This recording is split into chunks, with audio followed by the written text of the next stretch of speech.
ഇന്നും കേസ് തുടരുന്നു. നിയമത്തിൻ്റെ അവസാന വാക്ക് ഇപ്പോഴും പ്രഖ്യാപിക്കാനുണ്ട്. 8 വർഷങ്ങൾക്ക് ശേഷം ഡിസംബർ 8-ാം തീയതി കോടതി വിധി കാത്തിരിക്കെ ആരുടെ കഥയാകും നാളെയുടെ ചരിത്രം? കേരളം മുഴുവൻ കണ്ണുകൾ തുറന്ന് കാത്തിരിക്കുന്നു. 2017 ഒരു തിരക്കേറിയ രാത്രി. മലയാള സിനിമയെ നടുക്കിയ ഒരു വാർത്ത. ഒരു മലയാള സിനിമാ നടിയെ യാത്രക്കിടെ അപ്രതീക്ഷിതമായി തട്ടിക്കൊണ്ടുപോയി കാറിനകത്ത് ക്രൂരമായി ആക്രമിക്കുകയും മനസ്സിനെ തുളച്ചു കീറുന്ന ദൃശ്യങ്ങൾ പകർത്തുകയും ചെയ്തുവെന്നാണ് അന്വേഷണം പറയുന്നത്. അന്നു മുതൽ അവൾ ഒരു സർവൈവർ ആയി മാറി. അവളുടെ ധൈര്യവും സത്യത്തിനായി അവൾ എടുത്ത പോരാട്ടവും കേരളത്തിൻ്റെ ഹൃദയങ്ങൾ നടുങ്ങിച്ചു. സംഭവത്തിന് പിന്നാലെ പോലീസ് അന്വേഷണം ശക്തമായി തുടങ്ങി. ഒന്നൊന്നായി പ്രതികൾ കസ്റ്റഡിയിൽ.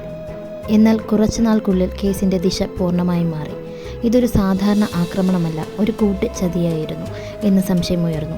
പിന്നീട് ഒരു വലിയ ഞെട്ടൽ. മലയാള സിനിമയിലെ ഏറ്റവും വലിയ താരങ്ങളിൽ ഒരാളായ ദിലീപ് ഈ കേസിൽ 8-ാം പ്രതിയായി അറസ്റ്റിലാകുന്നു. ആഭ്യന്തര ചർച്ചകളും മാധ്യമ കളികളും ആരാധകരുടെ കണ്ണുനീരും. മലയാള സിനിമയുടെ ചരിത്രത്തിൽ കാലം മറക്കാത്ത നിമിഷങ്ങളായിരുന്നു അത്. ദിലീപ് എല്ലാ ആരോപണങ്ങളും തള്ളിക്കളഞ്ഞു. ഞാൻ നിരപരാധിയാണ്, എനിക്കെതിരെ കെട്ടിച്ചമച്ചതാണ് എന്നതായിരുന്നു വാദം. അതേസമയം ഇര സത്യത്തിനായി പോരാടാൻ തീരുമാനിച്ച വ്യക്തി അവൾ വണങ്ങി നിന്നില്ല.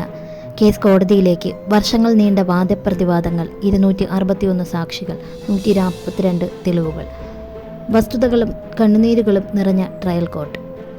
ഇന്നും കേസ് തുടരുന്നു. നിയമത്തിൻ്റെ അവസാന വാക്ക് ഇപ്പോഴും പ്രഖ്യാപിക്കാനുണ്ട്. ഒരു പക്ഷത്ത് ഇര തൻ്റെ നീതിക്കായുള്ള പോരാട്ടം, മറുവശത്ത് നിരപരാധിത്വം ഉറപ്പിക്കാനുള്ള ദിലീപിൻ്റെ പ്രചരണം. സത്യം ഏത് വഴിയിലേക്കാണ് തിരിയുന്നത്? ആരുടെ കഥയാകും നാളെയുടെ ചരിത്രം? കേരളം മുഴുവൻ കണ്ണുകൾ തുറന്ന് കാത്തിരിക്കുന്നു. ഈ കേസിൻ്റെ വിധി എന്തായാലും മലയാള സിനിമയുടെ ചരിത്രം ഈ സംഭവത്തെ എന്നും ഓർക്കും. സത്യം ജയിക്കട്ടെ, ന്യായം നിലനിൽക്കട്ടെ.